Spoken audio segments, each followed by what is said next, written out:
welcome again. This is Robert Schein, Managing Director and Partner of Blanke Schein Wealth Management. Today is Thursday, February 23rd of 2023. Thank you for joining us, and let's get right down to our three topics of the day that we're paying attention to, so you should too, as these are moving markets. Thanks for watching. Three topics of the day. Income-oriented investors now have an alternative to just traditional dividends. We're going to get into that, and there's some competition building, and there's some areas to take notice in the fixed income market that provide and present an attractive yield. Yes, I just said it, bonds are sexy again.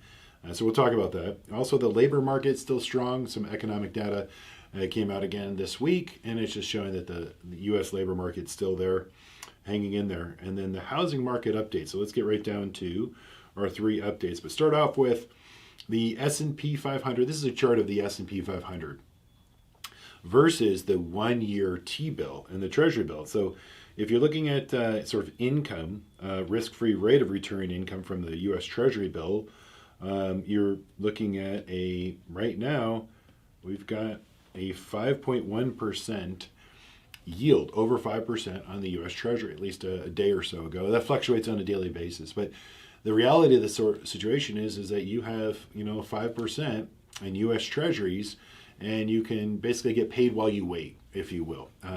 There's some uncertainty in the economic environment. There's some bank cash that all the clients have. They bring it our way, and then we put it to work in the 5% realm because the banks aren't paying us anything on our deposits, if you will, or at least not close to that zip code.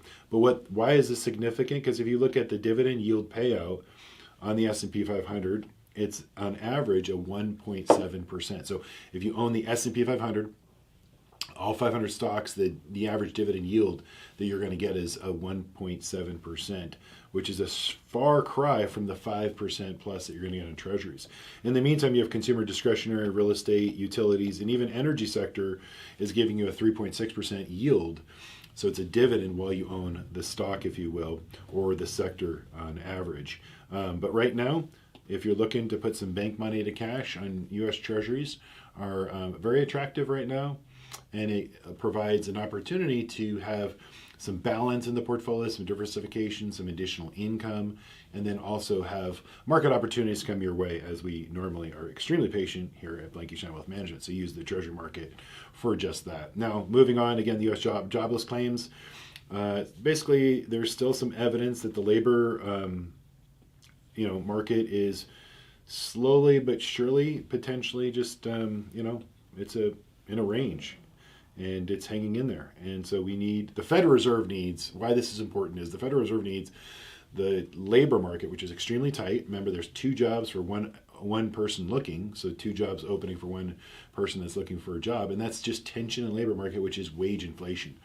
Inflation is the number one key. Wage inflation is entrenched in every small business owner who has employees and tries to take great care of them and retain them.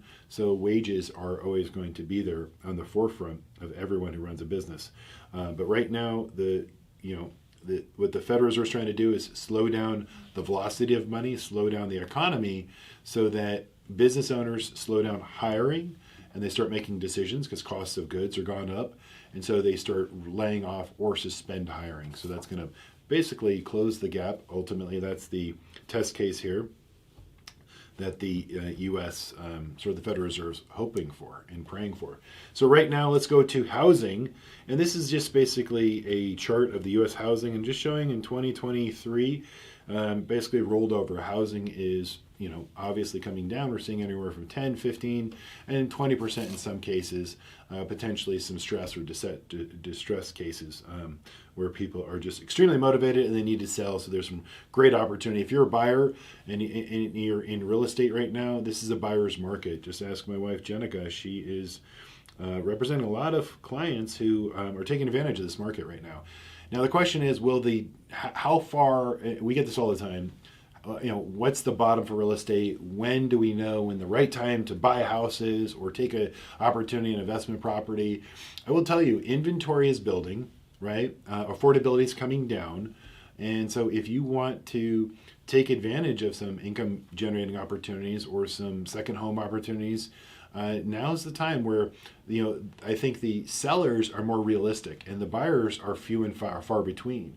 And that's a great opportunity for those that are in the market, because you could pick off something that's 10, 15, 20% down given the special situation. And how do we know? Well, question is, will this last forever? Well, one of the things that we've seen since the pandemic, if you will, we saw a great push up in terms of all risk assets, all assets across the spectrum. If you name it, everything went up because of the stimulus, the extra money in the economy. And we also saw that play out in lumber prices, right? Lumber prices through the pandemic, because everyone's looking at housing, went off the charts. Really cost prohibitive to even build a house and have it actually pencil out, if you will, from a developer standpoint. Now, look at it this year. Right now, lumber has come down significantly. In fact, what this is showing, and I'll show a different color here, a lot of asset prices, these are our pre-pandemic or equal to pre-pandemic prices. And now what you're seeing is a little bump. Lumber has now turned the corner. So we've seen it bottom out to the pre-pandemic lumber price. And we've seen this in every asset class. The stock market, we've seen the bond market, and everything's come up with the stimulus money, and now it's come down. So now it's back on track. But this is very interesting. We're going to watch lumber very closely because prices have now turned the corner. They've bottomed, and now they're rising again. Is this an indication that in, again, 6 months from now, housing could see a bottom? Who knows? We don't know. But another indication that we're paying attention to is the National Association of Home Builders. Okay, this is the index of all the new home builders. Okay, and this too, this index has bottomed with the pre-pandemic lows, going back all the way back for many years, and it's now turned the corner. So the National Association of Home Builders index has now increased in terms of, or turned around to the positive side, or at least showing positive momentum here in the last few months. Does this show that there's a bottom in housing? Who knows? Again, if you look at the lumber, if you look at the National Association of Home Builders, those two indices, which are leading, home prices are lagging. Keep in mind, you put a home in escrow, by the time you close, it's 60 or 90 days, and that's basically backward looking. Forward looking is the last two that I just showed you. And what also could be a cause of this? Again, the second largest economy in the world right now is reopening. We did this in fits and starts here in the U.S., but China now is in full reopening mode. And you got 1.3 billion people who have been basically locked down for 3 or 4 years. You're going to see this. Now, this is evidence of economic high-frequency data in China, and this is going straight up. So there's also demand outside of China. There's demand globally. That's why we're seeing even hints and signs of Europe even coming to life, because the demand out of China is so great. That could cause future problems for the Federal Reserve here, meaning that if demand picks up, let's say in housing, let's say in all other aspects of the economy here in the U.S., and the labor market still remains tight, that means interest rates will stay higher for longer. Okay, and the Federal Reserve is still going to be in play for 2023. But if there is some movement in the labor market and some easing of wage pressures, the Federal Reserve could take their foot off of the brake to slow the economy in the U.S., and we could see an acceleration here back end of 2023. But we have to get through sort of the earnings season of the next first 2 quarters of this year. But in the meantime, a lot of economic data from housing, both here in the United States and then globally.